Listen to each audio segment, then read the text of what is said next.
Inside this room at the UA, people are learning about things you wouldn't normally hear about in a classroom. Student intern of the Pride Alliance, Nikki Mustard, is one of them. She's from Illinois, but her high school didn't offer queer inclusive sex ed, so she's here getting the information she needs. And they spend their time, and you get to ask these questions without judgment and knowing that you're going to be getting medically and ethically accurate answers. It's just a really amazing event that goes on, and I think I can learn from it, and I want to support the event because I think other people can learn from it too. Senior Health Education Specialist Maureen Dury from the Southern Arizona AIDS Foundation spoke with students. I think the goal of today's event was to educate people who maybe didn't have an opportunity to have sex education in high school, have gotten to college, have a lot of questions that need answered. People here say events like this one make a difference for the queer population because most high schools don't teach students queer inclusive sex ed. According to Arizona state law, no school district can include in its course of study methods of homosexual sex. Here's what one student has to say about that. But they're told by their institution that it is wrong and that you shouldn't do it anyways. It doesn't feel good. Arizona is one of 8 states in the U.S. that has a law forbidding teaching anything about gay sex ed.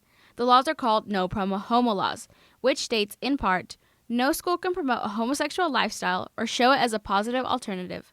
I think that because we're not able to give youth information, they choose to have sex in ways that are unsafe because they don't know how to have safe sex. It's education and a curiosity a need the U of A is meeting in this room. For Arizona Cat's Eye, I'm Maritza Dominguez. Hey, Carl, how's it going? It's John. 20 years ago, John Jackson was 34 years old when he learned he was HIV positive. In 2003, he decided to work with Southern Arizona AIDS Foundation as a peer counselor. He finds treatment options for his clients and offers emotional support. The whole idea of a peer counselor was to be able to directly connect with the clients that you're going to be serving, and you understand exactly what they're going through. HIV stands for human immunodeficiency virus, which weakens the immune system. AIDS is the last stage of the HIV infection. Hey. SAFE services about 1,300 people in the Tucson community. In order to be able to help the community, SAFE hosts fundraising events like the AIDS Walk. It's our largest community fundraising event, and this marks our 28th year of AIDS Walk in Tucson. Hundreds of people came out to the event to walk and donate to the cause.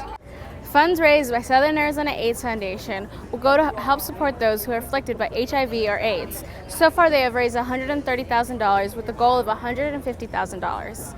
I came out to support my friends who have gone before us, who have died because of this nefarious disease, and in support of those living still with HIV. Let's Whip Stigma was repeatedly said throughout the event. Many of Jackson's clients have told him of situations where they've been stigmatized because of their HIV infection. It's really heartbreaking because somebody doesn't, in their family or whatever, didn't take the time to just read about what is risky and what is not. They just go by these preconceived notions from who knows when. For Jackson, the AIDS Walk is a way to lessen the stigma while also honoring those who have lost their lives to HIV and AIDS. For Arizona Cat's Eye, I'm Maritza Dominguez. We hope that we can count on your vote for Donald Trump. Ben Lynch is only 20 years old, but he finds himself volunteering at a phone banking event for the Republican Party.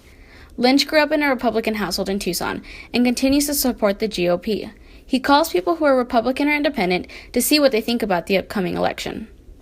But I've never actually sat and volunteered for a candidate. So that I really felt strongly about who I supported this year, and I believed it was my duty to encourage others to vote for Donald Trump. On the other side of the aisle, Alon Davidowitz is knocking on doors in the south of Tucson.